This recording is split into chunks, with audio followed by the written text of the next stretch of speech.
Lesson 169.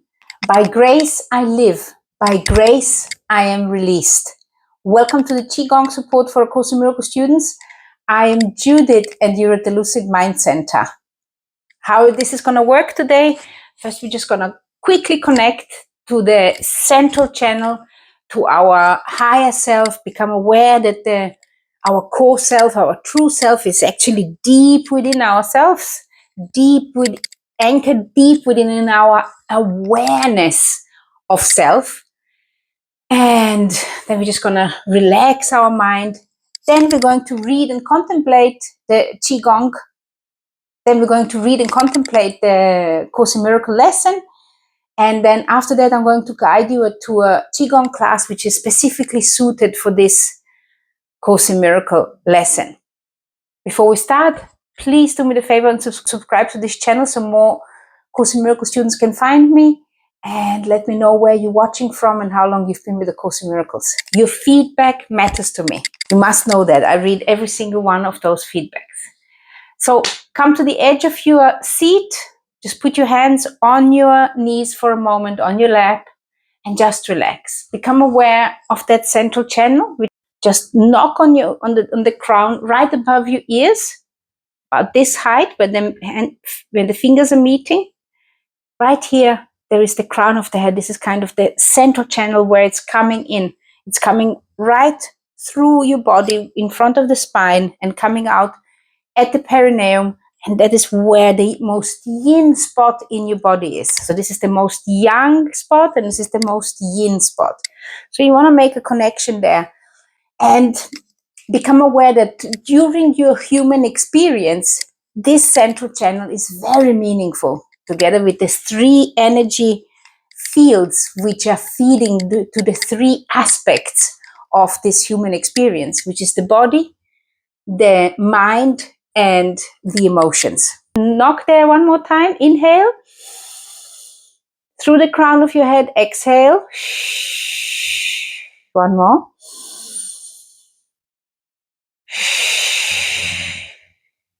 Very good. And then become aware of your perineum. Now squeeze up. Inhale to your navel and then exhale down. Relax everything. And now squeeze. Pull it up to the heart. Relax everything. Exhale down. This time bring it up to the throat. Very good. And relax. Exhale it down. And this time bring it all the way up to the crown. And exhale it down. And last one. And exhale. Very good. And now become aware of that pulling energy of the earth, this gravitational force of the earth, that magnetic energy which is pulling you. You can just let your hands hang down. You can just put them down on your chair and just notice how they become really heavy when you become aware of that pull down towards the earth. Very good. Just lift them up one more time and just let them kind of fall down. Very good. And then hover. Pixie, stop a moment. And then hover above the earth.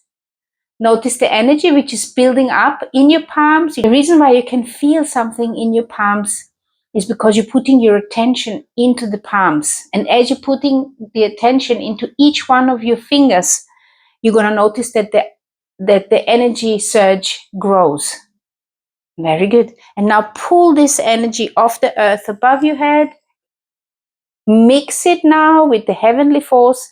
Just rest here for one moment and observe the energy flow of the energy, which is actually now flowing downwards. It is kind of you're kind of picking up energy which is expanding. So you're kind of receiving it. So bring this energy down through the center of your body, down through the central channel, down to the earth. Very good. And let's do two more. Inhale out.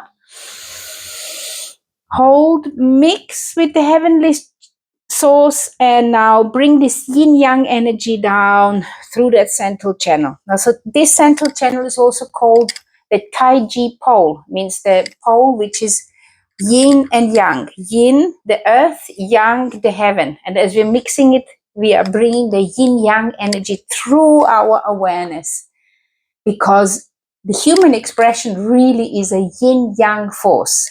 The yin force of the earth, the body belongs to the earth, the mind belongs to the universe, to the light, and the human experience is a mixture of that yin-yang energy. We can do a great, wonderful, real, beautiful life, or we can do a miserable life and look at everything as if it was bad, negative. Inhale. Mix the heavenly chi and bring it down through the central channel. Exhale. Very good. Let's begin reading our lesson together. Lesson 169. By grace I live, by grace I am released. Grace is an aspect of the love of God which is most like the state prevailing in the unity of truth. It is the world's most lofty aspiration, for it leads beyond the world entirely. This is grace. It is past learning, yet the goal of learning, for grace cannot come until the mind prepares itself for true acceptance. And here I just want to point out the key word. Grace cannot come until the mind prepares itself for true acceptance. That means the mind needs to be prepared. That's why we are preparing our 3 energy field, the 3 dantians, within the awareness of the space which is occupied by our body. So we are assigning a space. We are assigning a space in the lower dantian, in the lower belly, where we're saying, this is the space which is the center of our body, and it is the center of our body. Then we go ahead and we say, the heart, this is where the center of our emotions are, our connections to other human beings, where we can emanate compassion, where we can emanate unconditional love from. So this particular field we want to prepare as well. And we need to prepare the mental field. We need to prepare the mind in such a way that it doesn't wander off wherever it wants to wander off with its thoughts, but rather is thinking the things which we wanted to think. So preparation is a very important ingredient. For grace cannot come until the mind prepares itself for true acceptance. Grace becomes inevitable instantly in those who have prepared a table where it can be gently laid and willingly received, an altar clean and holy for the gift. And an altar it's just a table, it's just a different way of explaining the field. An altar is a place where you have prepared to receive the gifts, to receive the treasures. In Chinese medicine or in Qigong or in martial arts, we are calling them fields. They're like energy fields where you can receive an elixir, like you're preparing a cup to receive a juice in. You want a clean cup. Here they're talking about a clean table, a slate, an altar, which is prepared to sit at and receive the gifts, the treasures at. So the Chinese also say that you need to have a clean cup so you can receive the wisdom. So it's just different analogies for the same idea. It can be an altar, it can be a field, but what it definitely has to be is something which is clean and ready to receive. Grace is acceptance of the love of God within a world of seeming hate and fear. It's the acceptance. You are making that field or that altar or that cup ready to receive, because this is something which is beyond hate and fear, because hate and fear will not let you do it. By grace alone, the hate and fear are gone, for grace presents a state so opposite a state of mind so opposite to everything the world contains that those whose minds are lighted by the gift of grace cannot believe the world of fear is real. Grace is not learned. Again, let me just say this again. Grace is not learned. The final step must go beyond all learning. Grace is like an experience, the same as love is an experience. Love is not something you can learn. You have to basically remove the obstacles so you can experience love. And the same here with grace. Let's learn more about grace. The final step must go beyond all learning. Grace is not the goal this course aspires to attain. Grace is not the goal this course aspires to attain.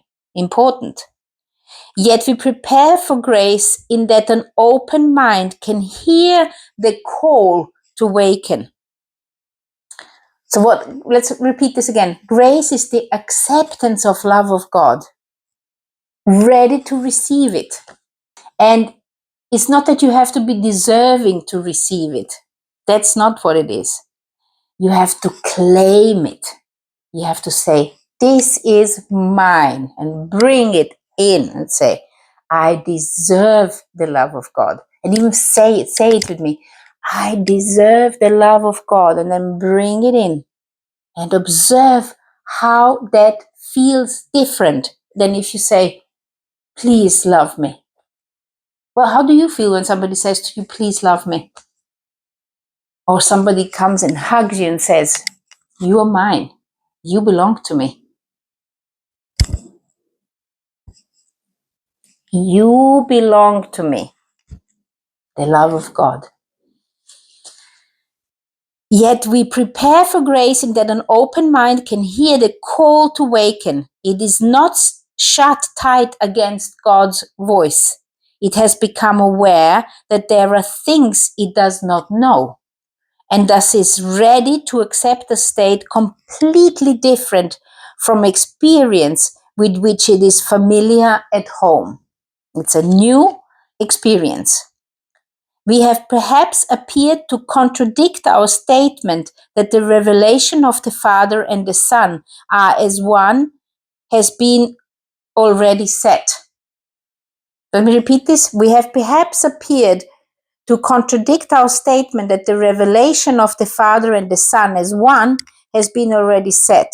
But we have also said the mind determines, listen to this, but we have also said the mind determines when the time will be and has determined it already. And yet we urge you to bear witness to the word of God, to hasten the experience of truth and speed its advent into every mind that recognizes truth's effect on you. Oneness is simply the idea God is, and in his being, he encompasses all things. God is everywhere. And that is why I want you to do Qigong. I want you to do Qigong because it's an ancient practice. It is one of the oldest religions, the oldest forms to connect to God. And we have lost it on the way. It's not like we never knew it. We have already known and we lost it on the way as the ego took over. God is always present. Love is always present. And we just have to claim it. And the way we are claiming it is by setting the first 30 minutes in the day and setting the last 30 minutes in the day and becoming aware of this oneness, this spirituality which you are truly, this divinity which you are truly. You set your mind. We urge you to bear witness to the word of God. Oneness is simply the idea God is. It's an idea. It's all that it is. It's just an idea. And it's the idea which is fueling all the following thoughts. When this idea becomes your truth, things change. And in his being, he encompasses all things. No mind holds anything but him. And how could any mind hold anything but God when this is the fuel which is powering everything? We say God is, and then we cease to speak, for in the knowledge words are meaningless. When you know, words are meaningless. Words are just there to explain something because you have forgotten how to unite with the other person. There are no lips to speak them, and no part of mind sufficiently distinct to feel that it is now aware of something not itself. It has united with its source, and like its source itself, it merely is, and that is the holy instant. It can be spectacular one sometimes, and sometimes it can be just like a deep knowing, like a deep connection within you, where you just know that you are part of that source, where you just know that you love, where you just know you are. And it's deep within you, deep within you. That's why we need to sink deep within in those meditations. We cannot speak, nor write, nor even think of this at all. Let me repeat this. We cannot speak, nor write, nor even think of this at all. It comes to every mind when total recognition that its will is God's has been completely given and received completely. And sometimes we are battling it with hand and feet because we don't want it. It comes to every mind when total recognition that its will is God's has been completely given and received completely. It returns the mind into the endless present, where the past and future cannot be conceived. It lies beyond salvation, past all thoughts of time, forgiveness, and the holy face of Christ. The Son of God has merrily disappeared into his Father, as his Father has in him. The world has never been at all. Eternity remains a constant state. And you're going to ask me, well, how can I achieve this? You can achieve it but through practice and through decision and determination, where you say, I'm going to practice this, and use the tools. Use the Qigong. Use the tools. Become aware of the different fields. Become aware of it within you. Breathe, meditate, internalize, observe. Do it all within. I even suggested you to do Qigong without thinking about the Course in Miracles, just for the mere experience of the unity, which you can experience with practices such as Qigong. The Son of God has merrily disappeared into his Father, as his Father has in him. The world has never been at all. Eternity remains a constant state. This is beyond experience we try to hasten. Yet forgiveness taught and learned brings with it the experience which bear witness that the time the mind itself determined to abandon all, but this is now at hand. We do not hasten it, so we are not rushing it. We cannot rush it. It's like when you're floating in the ocean. You cannot move. You kind of have to relax backwards. You have to kind of release. You have to kind of surrender and allow the body of water to carry your body. You have to kind of trust that it will carry you. And this is how this is. You have to kind of surrender. You have to allow yourself to sink into this awareness. And that you achieve by practice and meditation. And you can do it in a seated meditation, but the moving meditation is valuable in that sense because you are keeping your body occupied, because your ego mind is busy with keeping the body doing the movement which are assigned. Your subconscious mind can emerge.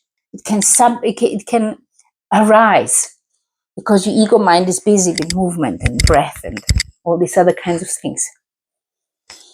We do not hasten it, in that what you will offer was concealed from him who teaches what forgiveness means. All learning was already in his mind, accomplished and complete.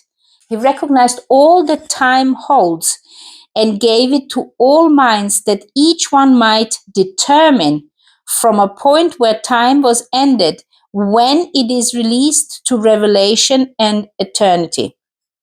Let's read this again. He recognized all that time holds. He recognized everything with which time is holding, and gave it to all minds, and then gave it to everybody who was there at the end of time, that each one might determine. So each mind may determine from a point where time was ended. So it means that we are looking back. We are all standing together at the end of time, and we are all looking back, and then we are determined this is the right point where you are going to remember who you truly are. When it is released to revelation and eternity. You got to read this up. He recognized all learning was already in his mind, accomplished and complete. He recognized all that time holds and gave it to all minds, to all the minds which were gathered at this time, that each one might determine from a point where time was ended, when it is released to revelation and eternity, that mind. We have repeated several times before that you but make a journey that is already done. Do you get that? Do you get it? We are like reliving. We are like rewatching a story. We are like reliving it. And you can't rush it. And you know why you can't rush it? Because sometimes people need you in that state of mind you are in, even though you want to. People need you in that state of mind because you're kind of waiting for them. They need to come along, and you have made a pact with them. You have agreed with them, you need to come here. And that is often what is giving me problems, because I want to leap forward, but I can't leap forward because I'm waiting for that somebody who I have made an agreement with to wait for, that we're going to travel this together. And not because I'm more ahead always. It's just because at this time I'm more ahead. But maybe at the next joint, at the next junction, that person is further ahead and it's going to guide me through. So we need each other. And not only that, two persons, there may be a whole group of people where we are traveling together. And all the people who you find with you, this is an agreement. You and me, we actually have an agreement for you to show up and give me this support. Because it's actually tough to do this, what I'm doing. But because you are here, and because you are letting me know now and then that you are here, it is keeping me going. And for some reason, obviously, this is important. Otherwise, I would have not even chosen to do this. So at the end of time, you and me and all the people which are in our lives, we have determined what the point is that we are going to become aware when it is released, when our minds are released to revelation and eternity. We have decided this together. We have repeated several times before that you but make a journey that is done. And I just want to point this one. I've pointed it out one time before, but I just want to point it out again here. In the book here, it says, we have repeated several times. We have repeated several times. Who is we? Who is we? Consider that. For oneness must be here. And there's the answer. For oneness must be here. Whatever time the mind has set for revelation is entirely irrelevant to what must be a constant state, forever as it always was, forever to remain as it is now.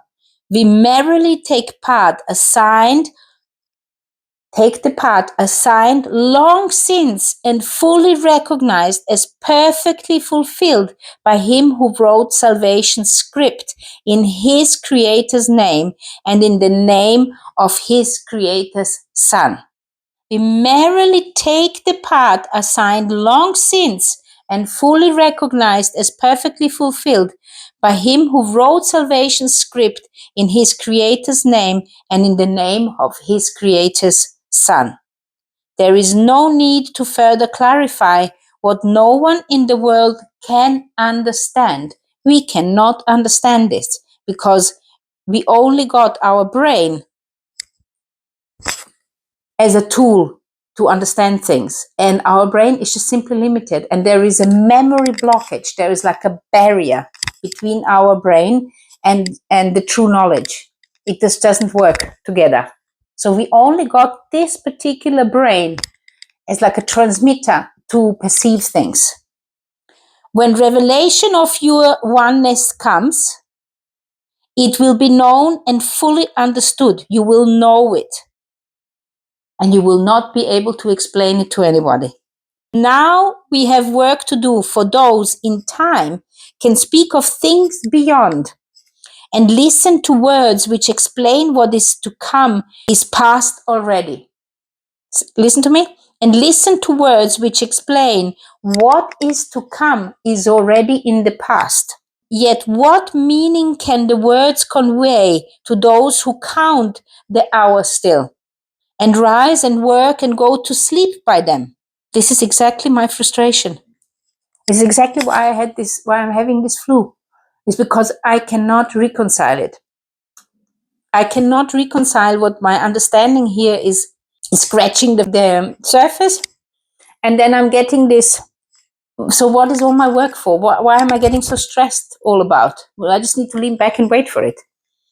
Yet what meaning can the words convey to those who count the hours still and rise and work and go to sleep by them?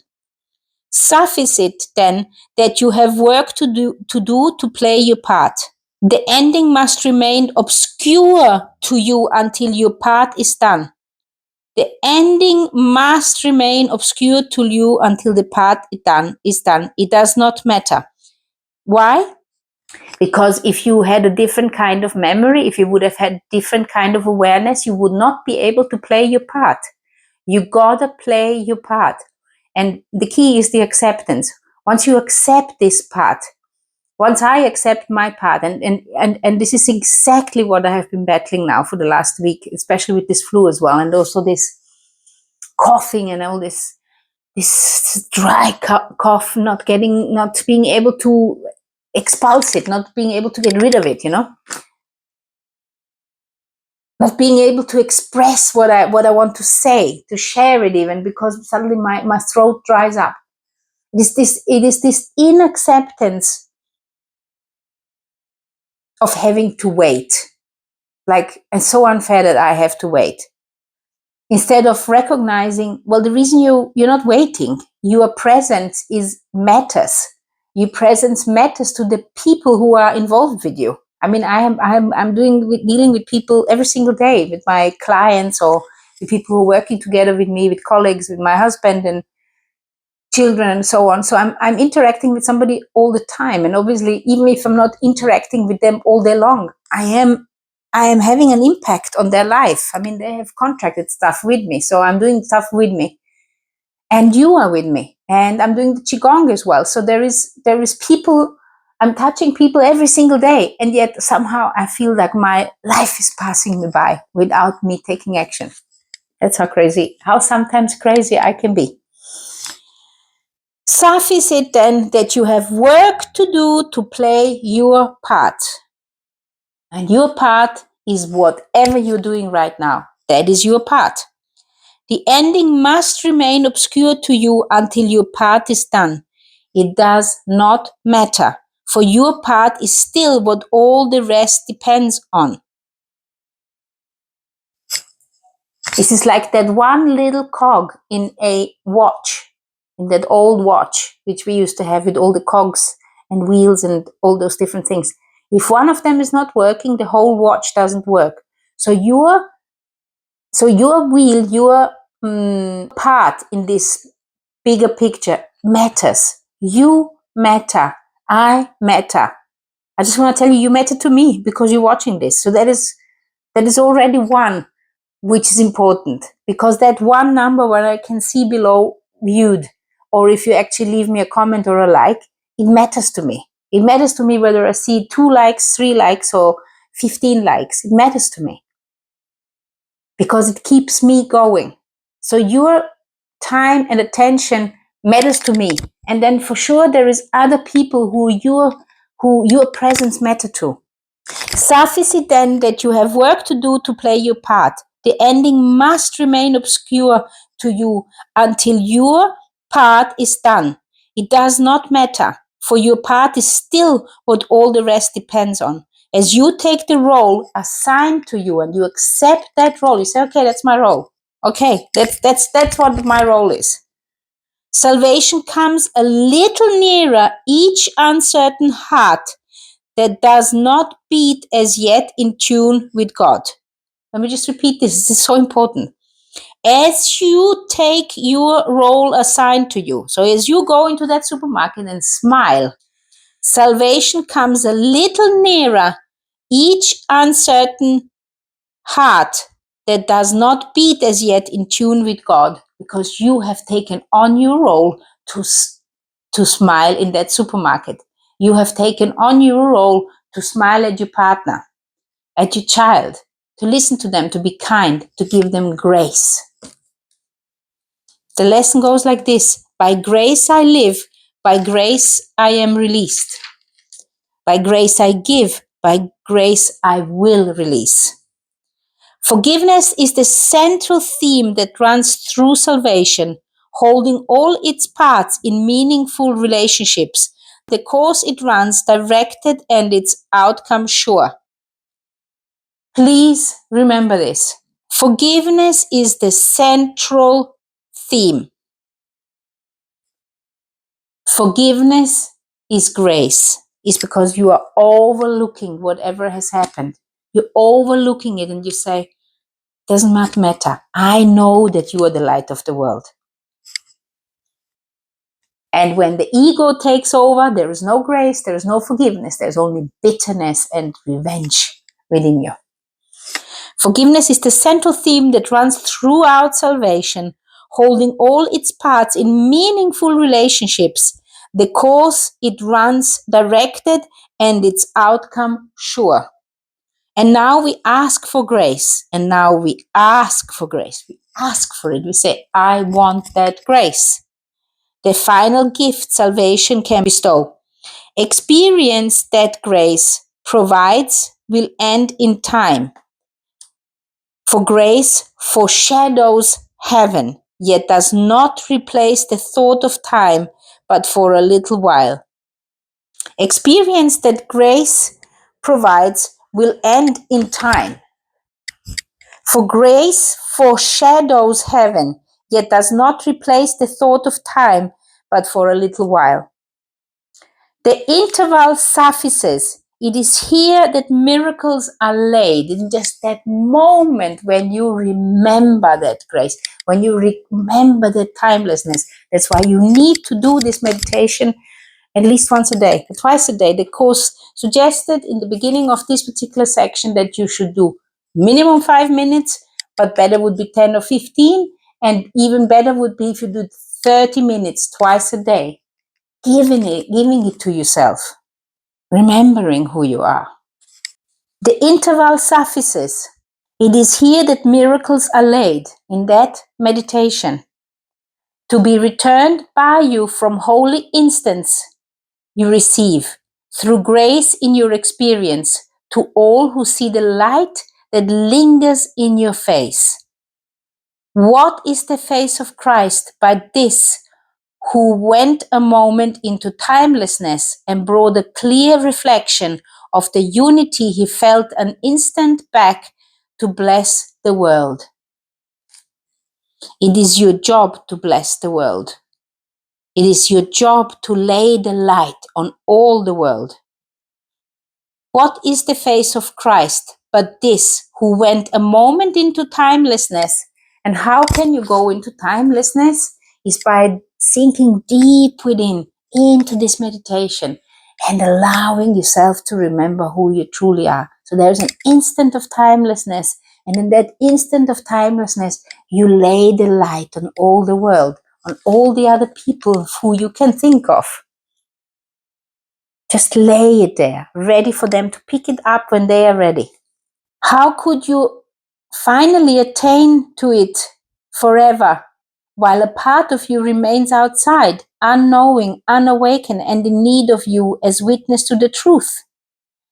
Be grateful to return as you were glad to go on instant, and accept the gifts that grace provided you. You carry them back to yourself.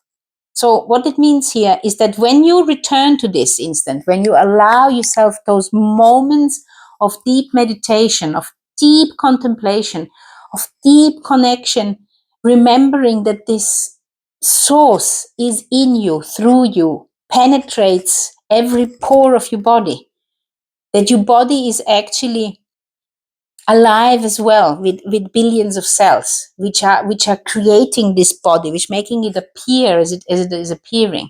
When you acknowledge that this is life as such as well, then you're definitely never alone, because the body is over there, always there.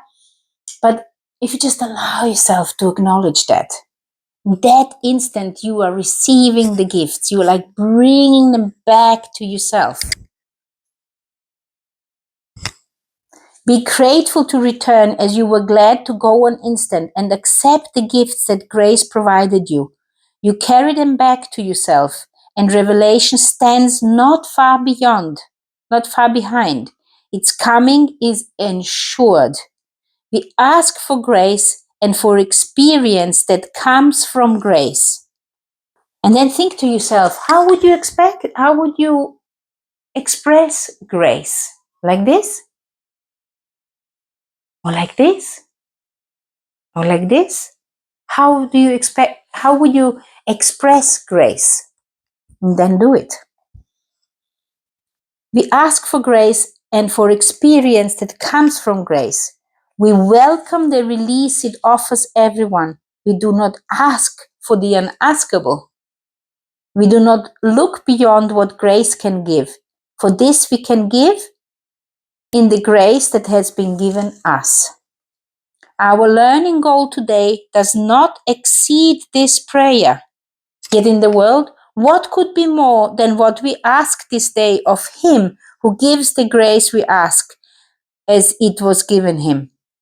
By grace I live, by grace I am released, by grace I give, by grace I will release.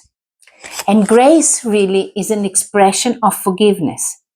When you are forgiving, you are giving grace. You are like, it's okay. It doesn't matter. It's like when a child trips over.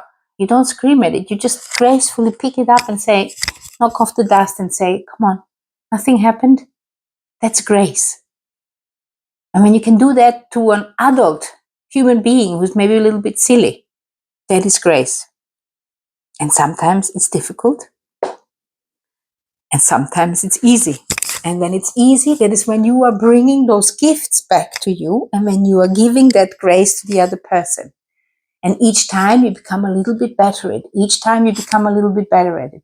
But what is very, very, very important is that you give yourself at least 10, 15, 20, 30 minutes each day, morning and evening at least, to return and contemplate those lessons which we received as gifts. I would suggest that you write this down. By grace I live, by grace I am released, by grace I give, by grace I will release. Or you just lay this book next to you and then start the Qigong classes, which I'm going to suggest to you. So for this particular lesson, I definitely suggest you should be doing this seated Qigong class or this standing Qigong class. Or if you would like to try something else, you know the drill. Up here, you have got the whole list of Qigong classes. you can just pick and choose one and apply this lesson to. Love, light, and chi to you.